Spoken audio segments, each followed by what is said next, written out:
kembali lagi di channel Festinel Studio Febri House, segmen misteri. Ada updatean terbaru loh. Dan sebelum lanjut videonya, jangan lupa like, subscribe, dan komen ya.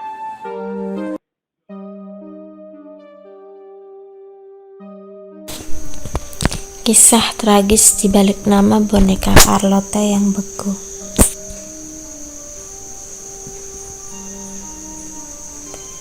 Jika dilihat, boneka yang begitu populer di era Victoria ini tidaklah menyeramkan sama sekali. Kecil, terlihat imut, dan tidak ada tanda-tanda bisa memberi ancaman.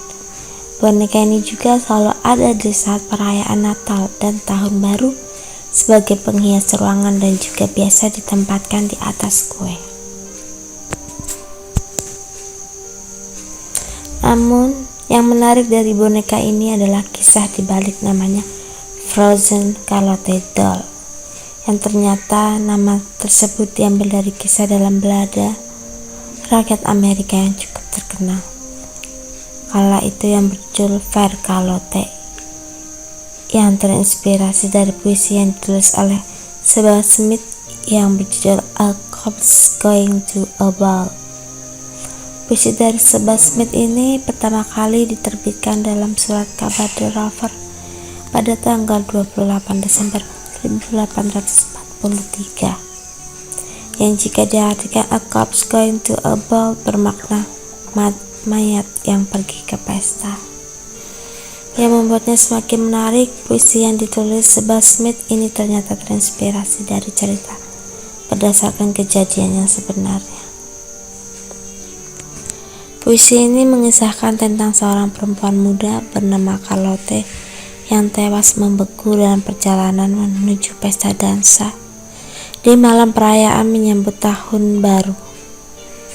Ia ditemukan tewas dalam kereta kudanya oleh tunangannya sendiri. Sebelum kejadian, Ibu Carlotte sebenarnya telah memberikan dia sebuah selimut penghangat tubuh karena tahu keadaan cuaca di malam itu yang bersalju dan sangat dingin, dan meminta Carlotte menggunakannya, tapi sepertinya Carlotte ini udah pernah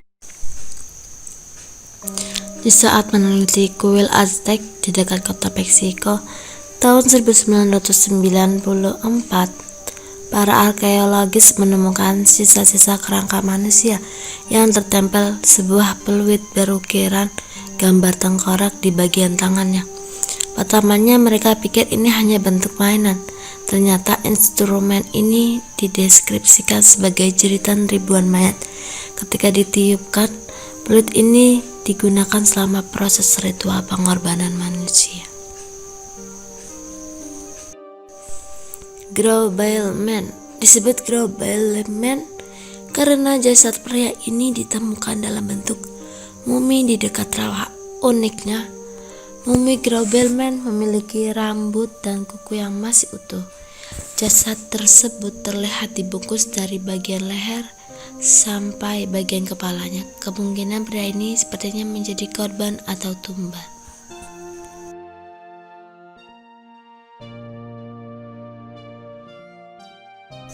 Umayma merupakan wanita Mesir yang pindah ke Amerika Serikat pada tahun 1991. Dia bertemu dengan William Nelson hingga akhirnya menikah 2 bulan kemudian. 3 minggu setelah pernikahan, Umayma membunuh suaminya untuk menghilangkan jejak. Umayma menggoreng jari, merebus kepala hingga membuat iga bakar barbeque dengan tulang dada suaminya. Ia mengaku jika daging manusia sangat manis dan enak setelah dia mencoba daging iga suaminya. Demi mengejar impian untuk menjadi seorang model, Umayma Nelson memutuskan untuk meninggalkan tanah airnya Mesir dan pergi menuju Amerika. Di Amerika, Umayma bertemu dengan William Nelson pada tahun 1991. Mereka berdua akhirnya memutuskan untuk menikah setelah aktif berpacaran selama 2 bulan.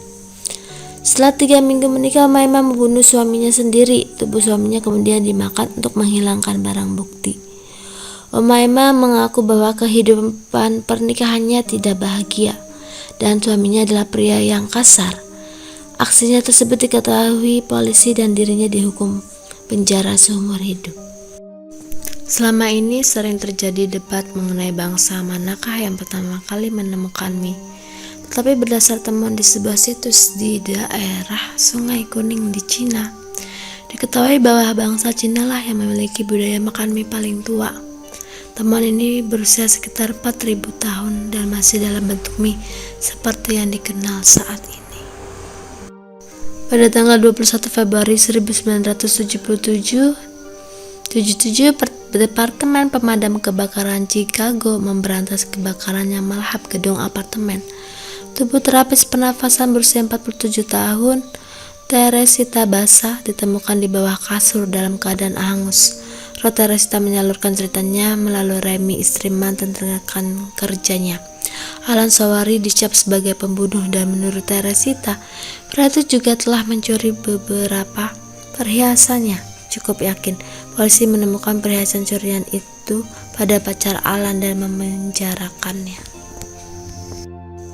Aileen Wuornos, si pembunuh keji yang menginspirasi film monster yang diperankan oleh Charlize Theron. Kisah hidupnya tragis. Ia dihukum mati karena membunuh 7 pria. Aileen dieksekusi dengan suntikan mematikan di Florida pada 9 Oktober 2002. Dia menolak makanan terakhir, malah meminta secangkir kopi hitam. Begu Ganjang adalah makhluk mitologi yang berasal dari Sumatera Utara. Begu Ganjang memiliki tubuh yang sangat tinggi, rambut yang panjang, mata merah, wajah yang menyeramkan, dan lidah yang panjangnya hampir menyentuh tanah. Menurut beberapa orang yang pernah melihat Begu Ganjang, katanya makhluk ini bisa berubah wujud jadi semakin besar dan tinggi ketika kita mendekatinya.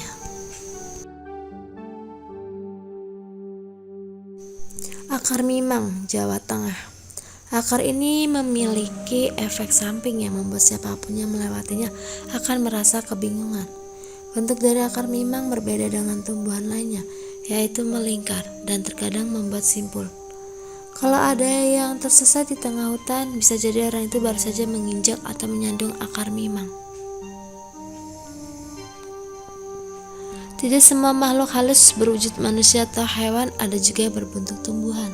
Salah satunya adalah akar mimang. Tumbuhan ini sering membuat orang yang tidak sengaja menyandung dan melangkahinya akan tersesat dan tak kunjung sampai tujuan. Rumah Sakit Jiwa Parma, Italia. Bangunan yang pernah menjadi rumah sakit jiwa ini telah berubah menjadi instalasi seni seniman Brasil Herbert Baglione.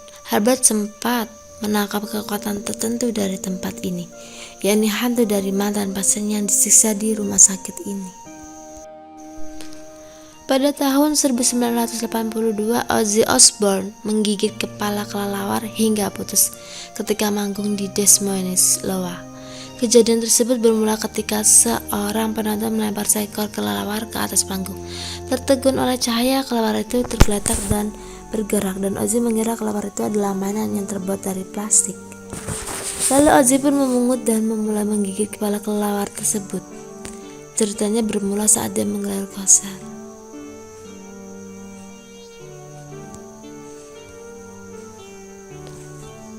Di suatu negara, kemudian Fast melemparkan benda-benda seadanya ke arah panggung.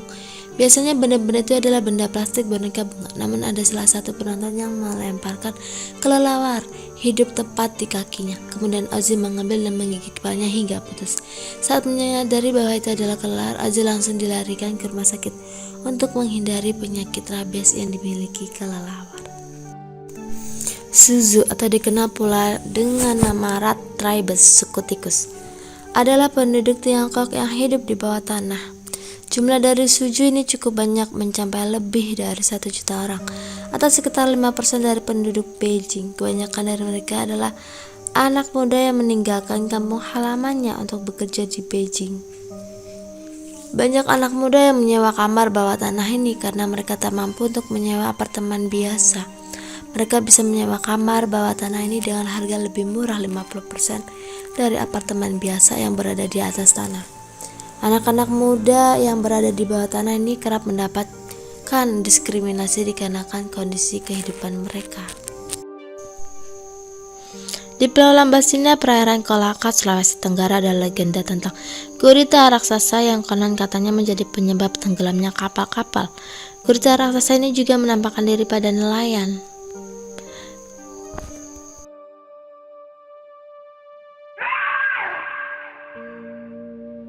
Jangan lupa like, subscribe, dan komen ya.